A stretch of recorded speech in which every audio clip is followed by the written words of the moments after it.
Rain poured relentlessly as Mira stared at the crumpled flyers on the drenched pavement, her trembling hands clutching the last shreds of her dream. Around her, the city moved on, oblivious to her world falling apart. She couldn't stop replaying the moment she had trusted them with her vision. How did it all unravel so completely? A sharp pang of realization struck her. Envy had been the silent poison, and she had handed them the dagger. Mira Jackson was a dreamer, born and raised in a small, sleepy town. She had always seen herself as destined for something bigger. At 27, her ambition was finally taking shape in the form of her passion project, a wellness retreat named Soul Heaven. Nestled in the serene hills of Blue Ridge, the retreat would offer solace to weary souls, a place to reset and reconnect. "You've really thought of everything, Mira," said her best friend, Tasha, admiring the detailed sketches and blueprints Mira spread across her dining table. Meditation pods, a plant-based cafe, and even those flotation tanks you're always raving about. This place is going to be a hit. Mira beamed, her enthusiasm lighting up the room. "It's my heart in a project, Tasha. I've saved, I've planned, and now it's finally happening." But Tasha wasn't the only one she told. Over time, Mira shared her vision with her circle of acquaintances. Clara, her bubbly yet often critical neighbor, Jasmine, an old high school friend whose life seemed perpetually stagnant, and even Dana, her cousin with an entrepreneurial streak who never missed an opportunity to remind Mira she had started her own bakery at 23. At first, everything seemed fine. Tasha remained her cheerleader. Jasmine asked a million questions. Clara expressed an almost suspiciously over-the-top enthusiasm, and Dana offered unsolicited advice on running a business. Mira chalked it up to excitement, never considering that not everyone clapping for her wanted to see her succeed. Months later, Mira's plans were in motion. She had secured a lease on the perfect property, enlisted a small team of builders, and even begun pre-selling memberships. But strange things began to happen. First, a zoning complaint was filed against her retreat, threatening to delay construction. Then, suppliers started pulling out of agreements, citing better offers from unnamed competitors.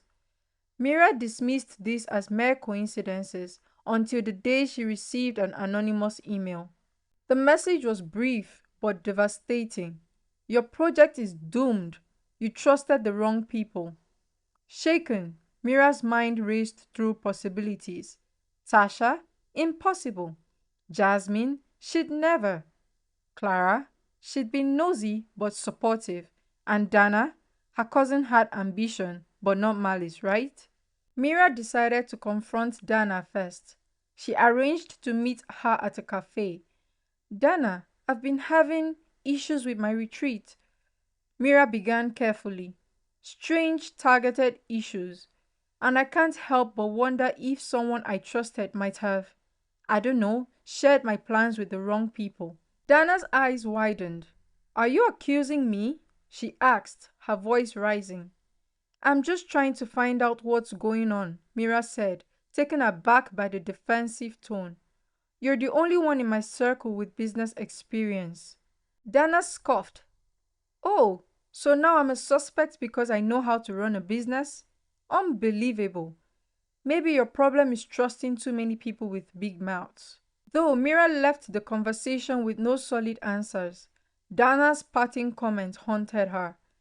Back home, she reviewed everything, her blueprints, emails, even her journal. She realized how freely she had shared her details with her circle. Too freely. The next incident shattered any lingering doubts. The night before Mira's official launch party, she received a call from her event planner. "Mira, I'm so sorry, but the venue pulled out," the planner said. "They've been booked for a corporate event scheduled months ago. Someone dropped the ball." Mira hung up, her hands shaking. This wasn't incompetence or coincidence. It was sabotage. Desperate, she called Tasha. "Tasha, I need you to be honest with me." Mira pleaded. Have you told anyone about my retreat? Any details I didn't approve? What? No, Mira, why would I do that?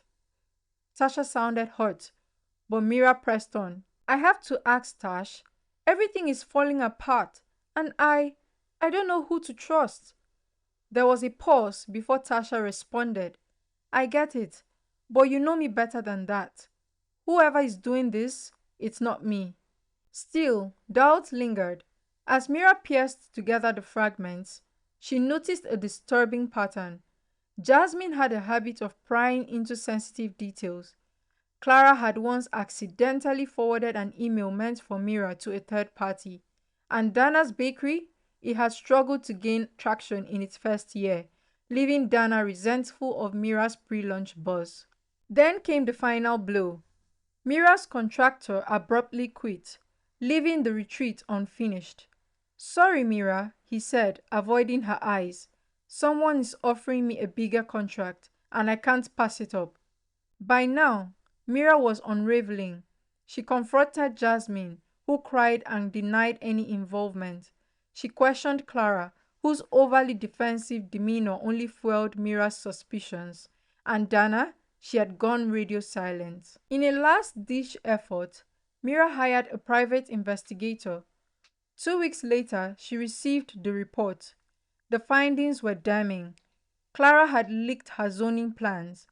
Jasmine had shared details with a rival developer, and Dana had actively undercut her supplier's deal to prove Mira's inexperience. But the worst betrayal, Tasha, her closest friend, had orchestrated the sabotage. Emails revealed a covert partnership between Tasha and a rival entrepreneur who wanted to open a similar retreat. Mira's heart shattered as she read the report. Standing in the rain, her dreams scattered, she realized the depth of the betrayal.